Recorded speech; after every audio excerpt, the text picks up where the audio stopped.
Hello everyone, today we are going to cook an unrealistically long shawarma. Presumably it will take 4 days to prepare it. The first day, let's start it by marinating a whole chicken. To do this, take a pot of water and send in 6 tablespoons of salt,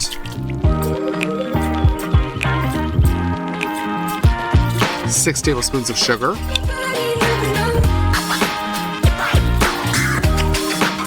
a mixture of peppers, coriander, and bay leaves,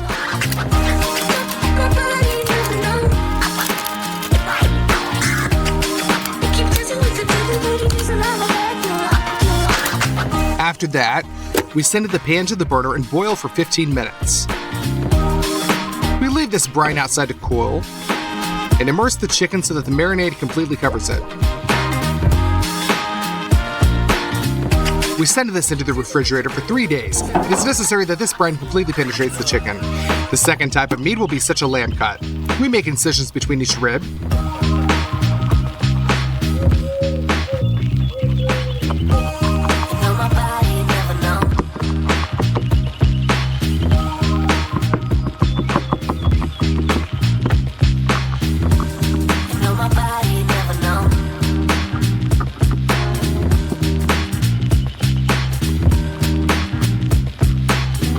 After which we pass under the rib itself with a knife and completely cut it out while losing as little meat as possible.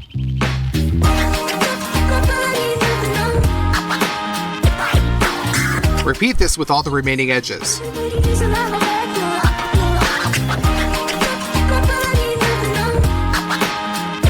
Done. All the edges are removed. The part of the cut that is thicker we cut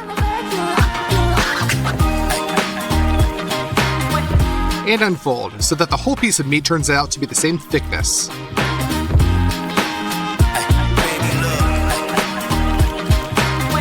We turn the cut to the other side and cut out the small bones remaining from the spine. And cut off any excess fat. For the marinade at the market, we collected a set of spices for the lamb. Pour this into a bowl. Also open up some homemade ajika.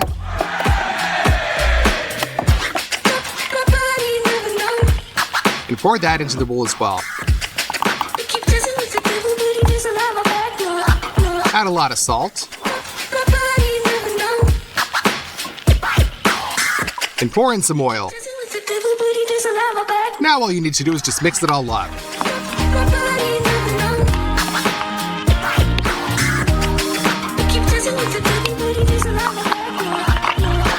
We transfer this all to the piece of meat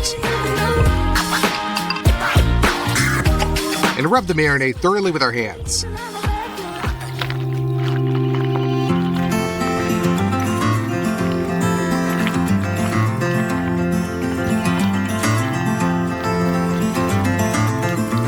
We roll this all up into a really dense roll.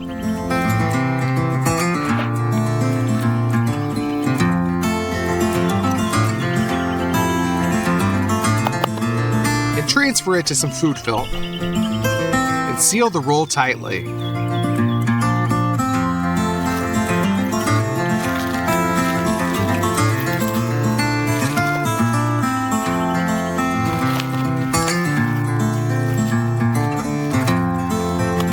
Now we leave this in the refrigerator for 3 days. Day 2. We decided to make one of my most favorite but very long in cooking, nar sharab sauce. It's a pomegranate sauce. To clean them quickly, cut off the top of the pomegranate. Now the white membranes are visible between the grains. That's exactly what you need to make the incisions on them.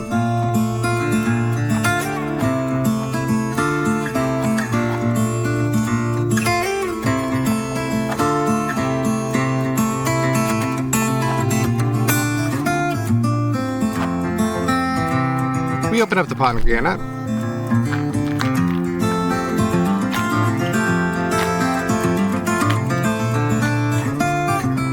And now we just knock out the juicy seeds with a tablespoon.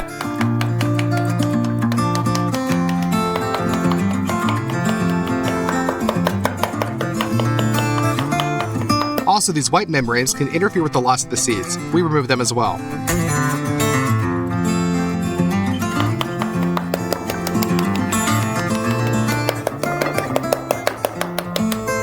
same thing with the rest of the pomegranates.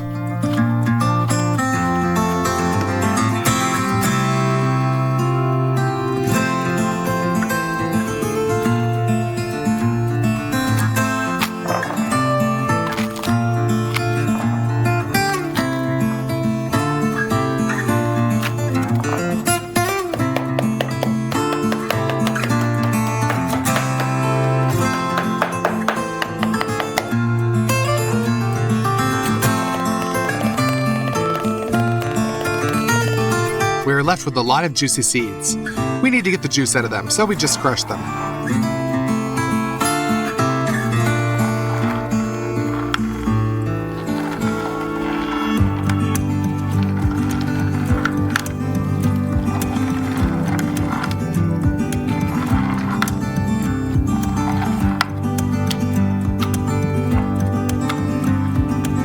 Done. Now we put a sieve on the saucepan and filter out all the juice.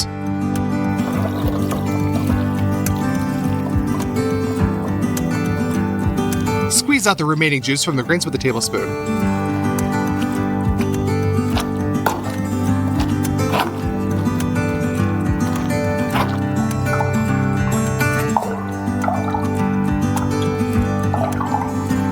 Done. We got the purest natural pomegranate juice. We put this on the stove and wait until it boils. After that, we make the heating less than average so that the juice barely bubbles. And after about 6 hours, it evaporates to such a state of syrup. Pour it into a bowl.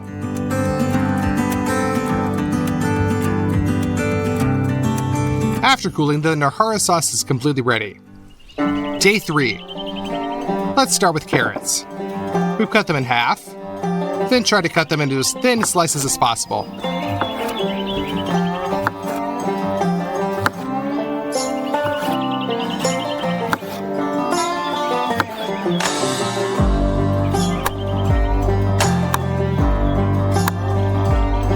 And then we chop them into thin straws.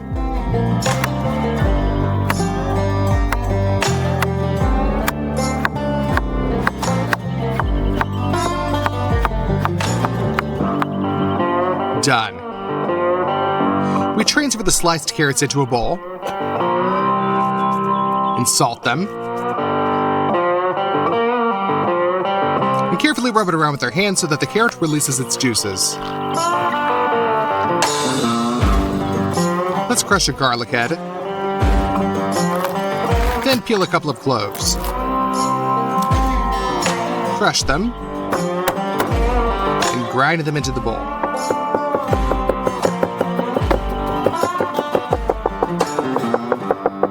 Throw them in there. Here are a couple of pinches of sugar. Put a saucepan on the stove and pour some oil into it. A mixture of peppers with peas in a mortar. And grind that into the powder. Let's set it into the oil. This includes marjoram, turmeric, ground coriander, and mustard peas. We heat the spices in oil so that they reveal their flavor to the maximum and pour them into the carrots. Now mix it up. Now we just need to add some apple cider vinegar, mix for one more time, and put this all into the jar.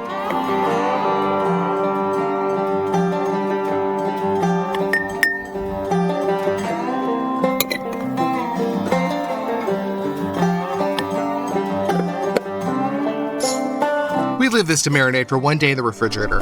For the main sauce, let's squeeze out some mayonnaise, kefir, and sour cream into a bowl.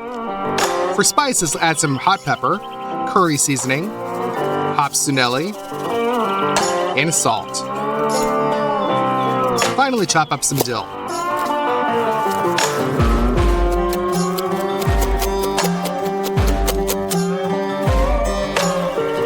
Crush some garlic and dice finely. Add to the sauce and mix it up well. The sauce is ready. Now let's take some cabbage and cut it in half, and finally chop it.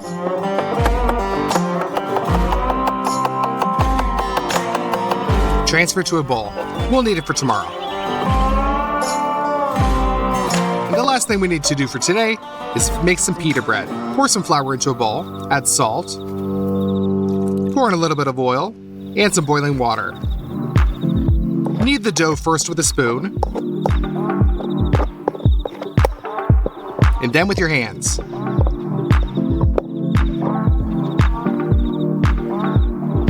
Dust the table with flour, tear off part of the dough, and roll it into a thin layer.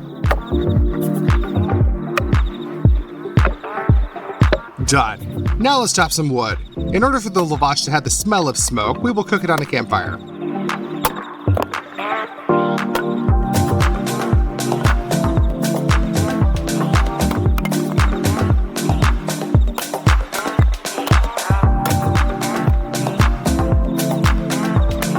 Put some dry fuel in the oven and ignite.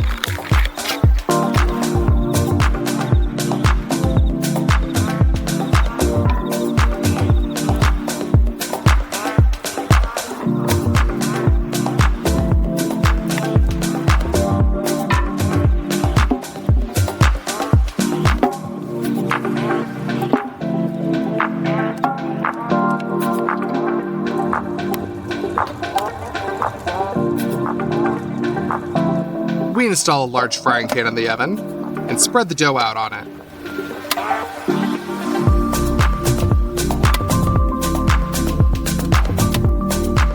Meanwhile, we roll out the next piece.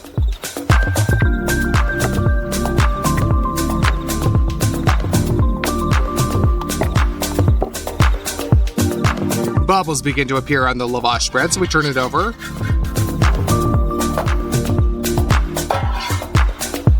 And for another minute until it's ready. We send the next layer of dough onto the frying pan.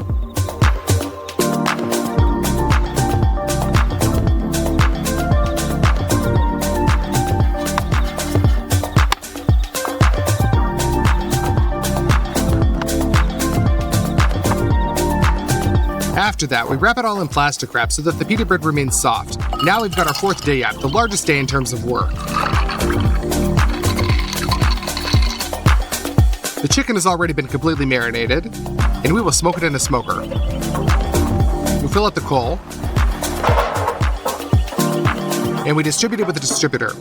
Then we take some wood chips from a fruit tree and scatter them on top of the coal.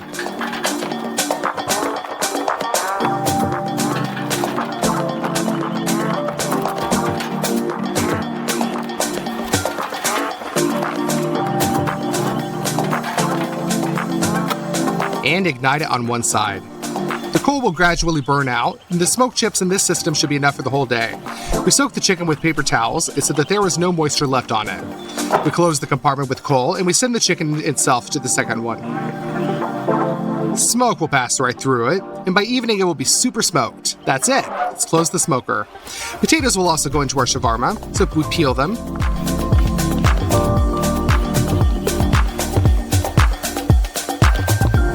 And cut it first into some thick slices. And then into cubes, like French fries.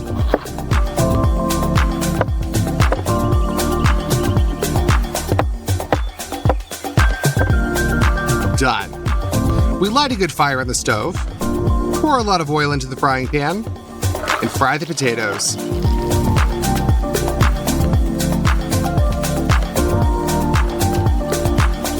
Stir it every couple of minutes so that they're all golden all over.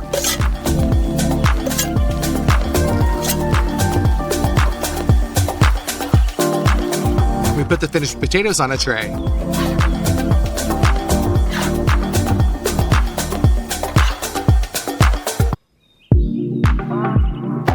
The third type of meat in our shawarma will be beef, namely beef cheeks. It is necessary to thoroughly clean them from a very large number of films.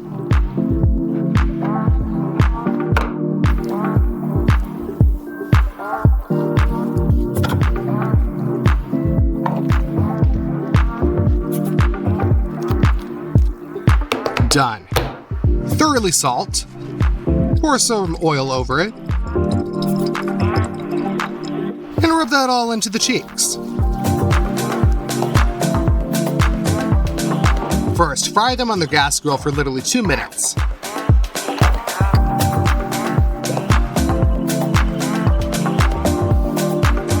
and turn them over. You need to get a good crust on them. After that, we put the pan on the stove and transfer the meat into it. Pour some red wine on top. Put a sprig of thyme in there and rosemary. Top up with water and cover with a lid. We leave them to languish slowly for 4 hours, and they're ready. In the grill, we put a bowl for ignition, fill it with coals,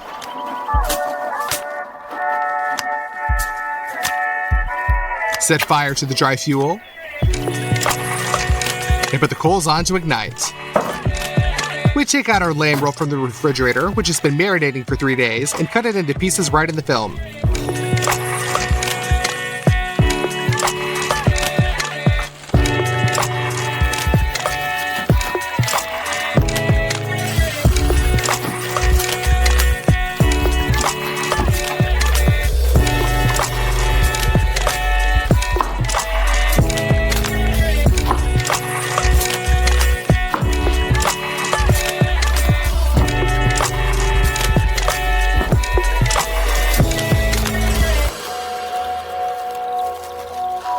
We put them on skewers so that the rolls do not unwind.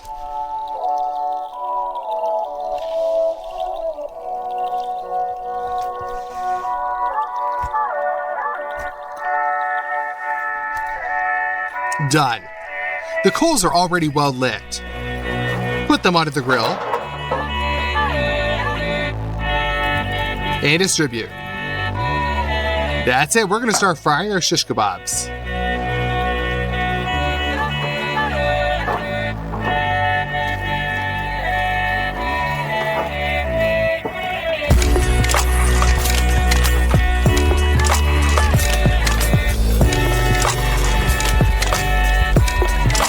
That's for 5 minutes, and we turn over the skewers.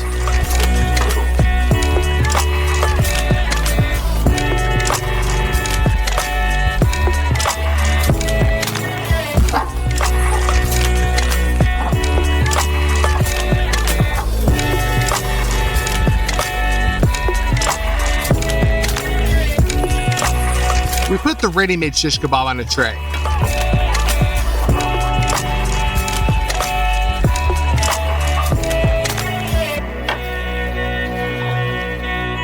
But of course, such meat will not go into the shawarma itself in the form of a kebab. We remove it from the skewer and cut them into very thin slices.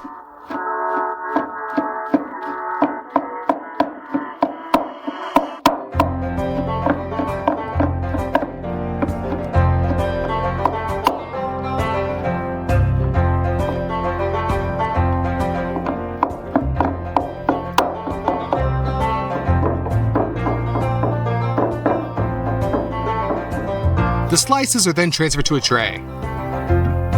At a very low temperature, our chicken was smoked all day. And this grill is definitely ready. It turned out very beautiful. We take it out of the smoker.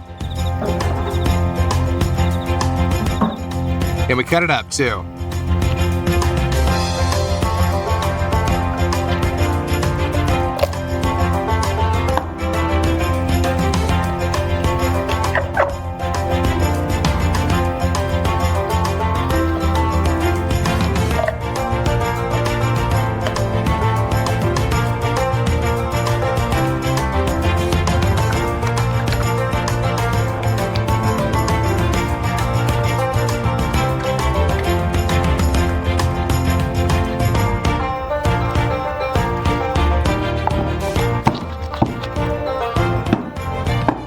Finally chop the chicken.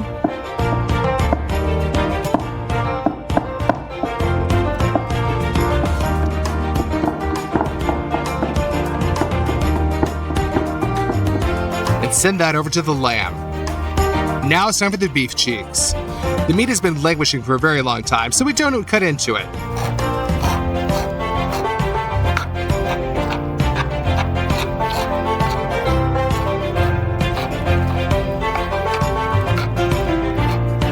It simply tears into fibers, and send the third type of meat to the tray.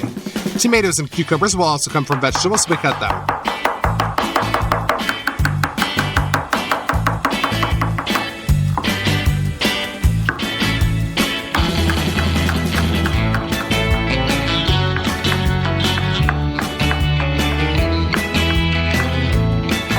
So, all the ingredients for our shawarma, which we've been preparing for 4 days, are ready. Let's finally assemble a shawarma. We put the main sauce on the pita bread.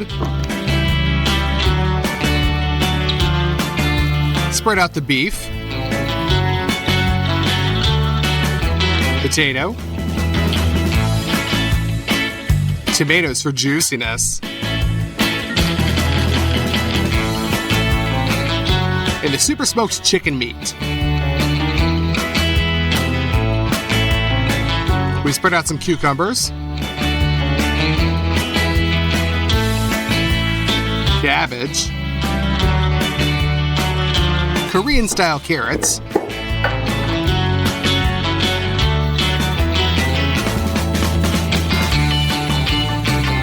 pieces of lamb.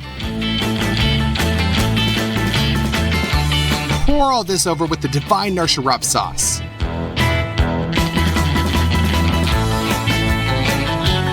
Roll up our shawarma.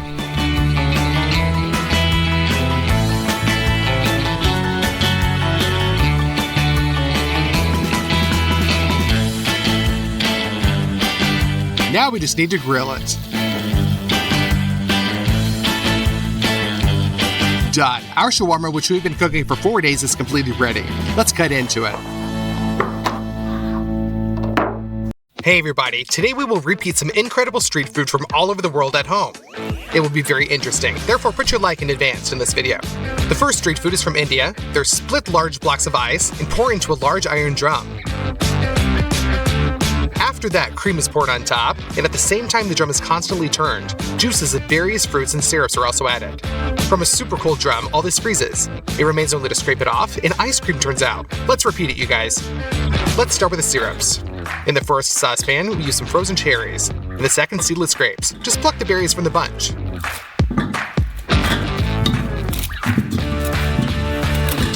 And for the third one, we'll use mango.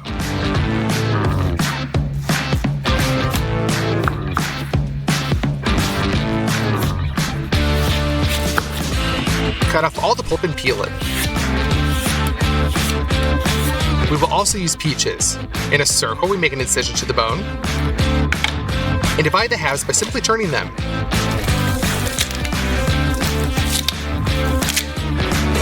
Cut the fruit into cubes.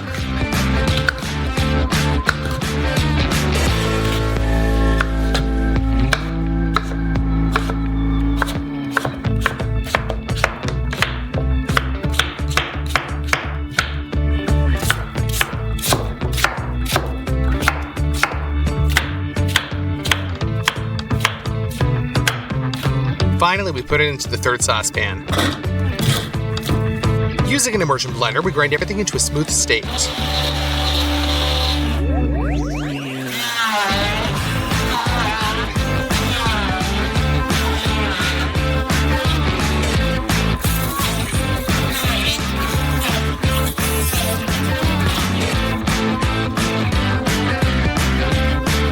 To make the taste richer, add 1 large spoonful of sugar to each of the smoothies.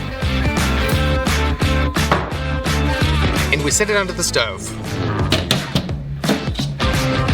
Bring it all to a boil and mix.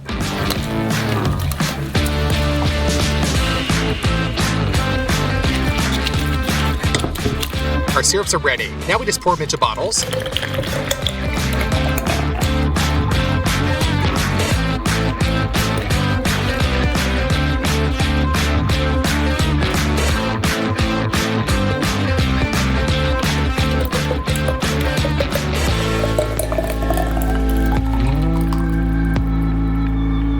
And tighten the lids. My dad will make us the design today for making the ice cream. Cut off an unnecessary piece of pipe. Thread 5 bolts into the iron disc.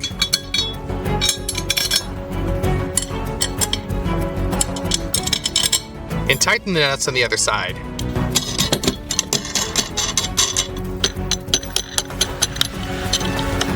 Now, with the help of welding, we tightly weld the bolts to the disc. We push the disc inside the pipe, and on the other side, there's another one. And right in the center of it, we push an iron rod.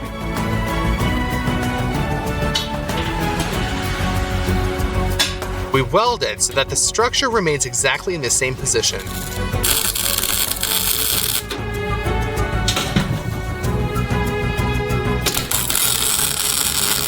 Now we'll clean the pipe with a grinding disc so that it turns out shiny.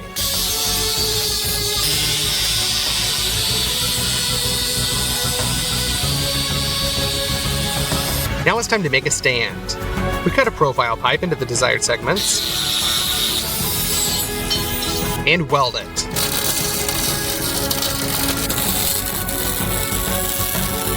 It is also necessary to weld the supports under the bearings. We put the bearings themselves on the shaft from both sides and weld the handle. We cover all the black metal with black paint so that it doesn't rust.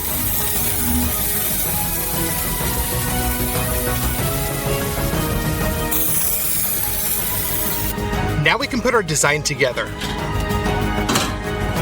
Everything works fine. But in order for this drum to also cool, you need to add a lot of ice. We send 4 lumps into a bowl. Using an axe and hammer, we split these blocks into smaller pieces.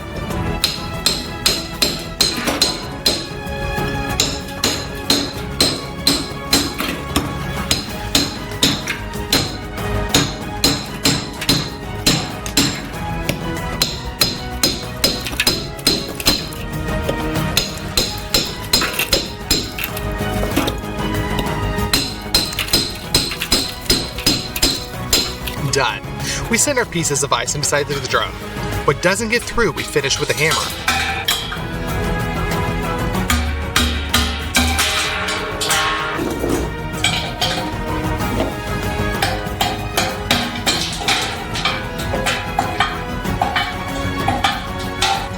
And like this, we fill the drum to the top. We pull the rubber gasket onto the bolts.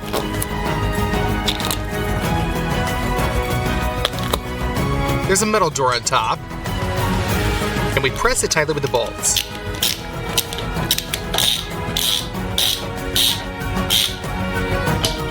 We put our cold drum onto the stand.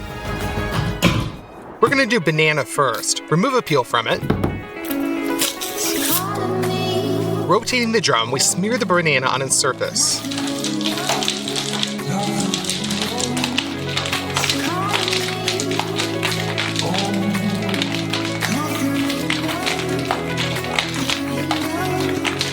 Then pour out some heavy cream and smear with a thin layer.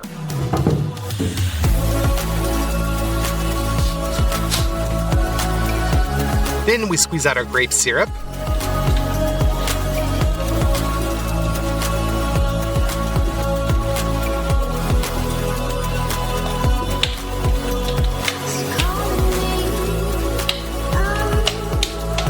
Cherry syrup.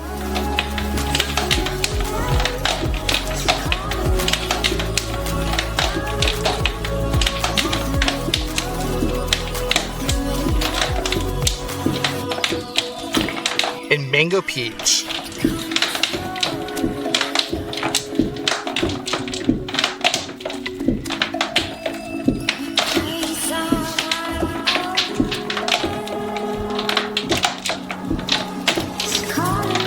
Now we'll just mix this all up with our hands until we get a pink color. Due to the fact that the drum is constantly spinning, the liquid does not have time to drain from it, and the ice inside gradually freezes everything. We also decided to add some watermelon flavor to our ice cream, therefore we cut off 1 slice of watermelon.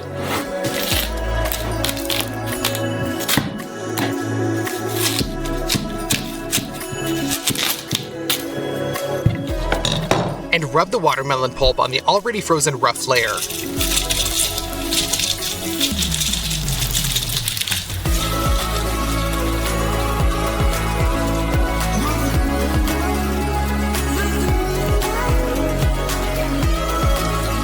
And once again, we drizzle over our natural toppings.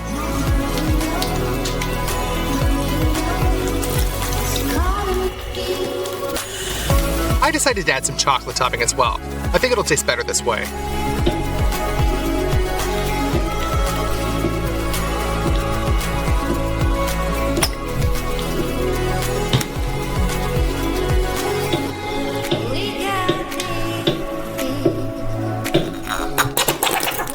And After all this is frozen, you can scrape the resulting ice cream into a bowl.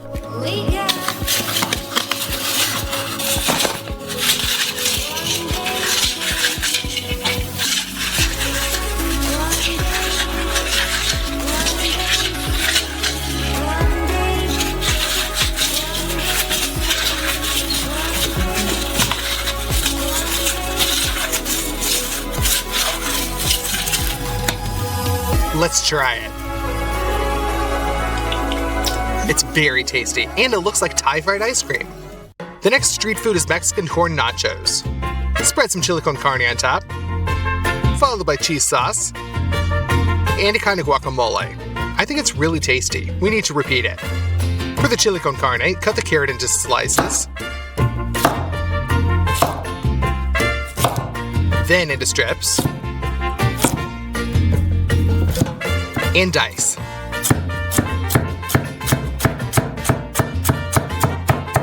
We cut a creamy onion in half, cut into half rings, and dice them as well.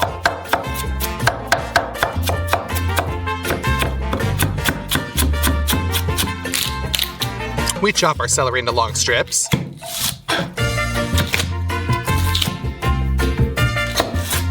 and also finely dice. Chop the garlic,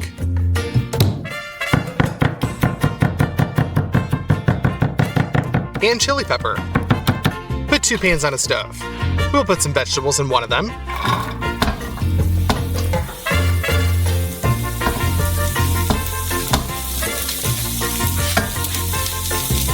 and ground beef into the other, and break it up so that it doesn't fry it with one cutlet. We'll add some tomatoes and their own juice to the vegetables. Crush them up with a spatula. The ground beef is already ready with the crust, so we pour it into the vegetables. We used some canned beans, salt, Worcestershire sauce, a little bit of dark chocolate, and we'll combine all this together.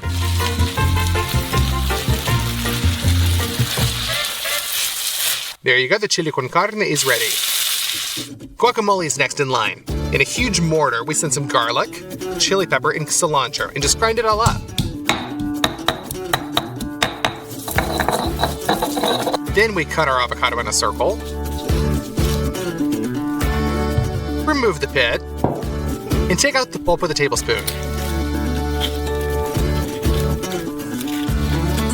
Put that into the mortar as well. Now let's cut up a lime and squeeze the juice of the avocado so that it doesn't oxidize and remains the same beautiful green color. Finally, chop up some red onion.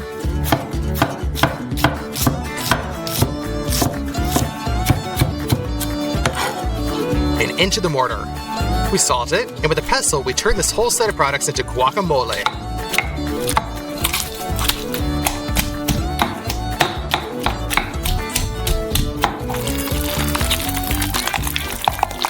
For the cheese sauce, we open up some cheddar cheese and set it into a small frying pan. On the stove, pour in some cream and knead it with a spatula until the cheese is completely dispersed.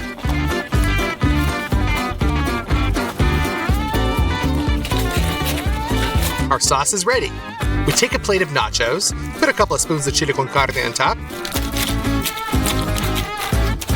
put on the cheese sauce,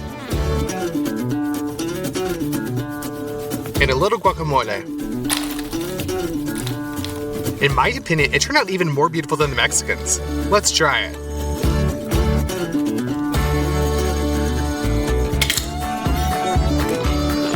This is really good, you guys. All 3 toppings turned out with a bang.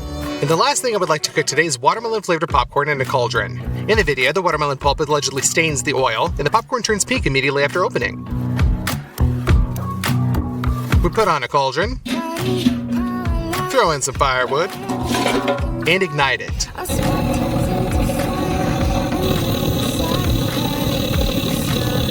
Pour in some oil.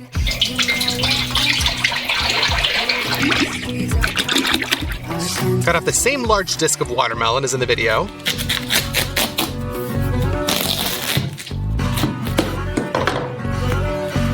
And send it into the hot oil. But no matter how we crush the pulp, you guys, the oil did not turn pink from this. Okay, we open up some special corn kernels and pour it into the cauldron. I think I'll get the watermelon out. It's already starting to burn. The popcorn's exploding, but it's not pink.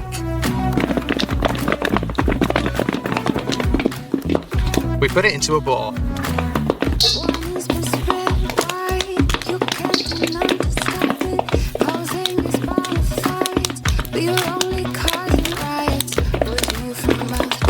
Basically, you guys, the video turned out to be fake, so I'll show you how to make it really pink.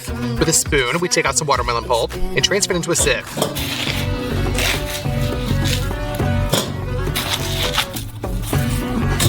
Squeeze out some juice.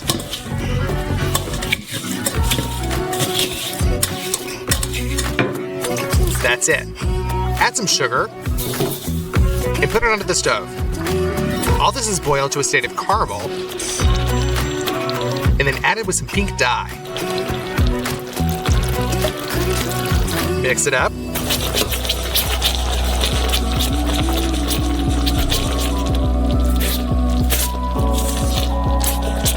At this point, the caramel is ready. Pour our popcorn into another bowl. Pour over our hot pink caramel. And mix it quickly so that it covers evenly the popcorn. Well, that's easy. You can pour it into a convenient box.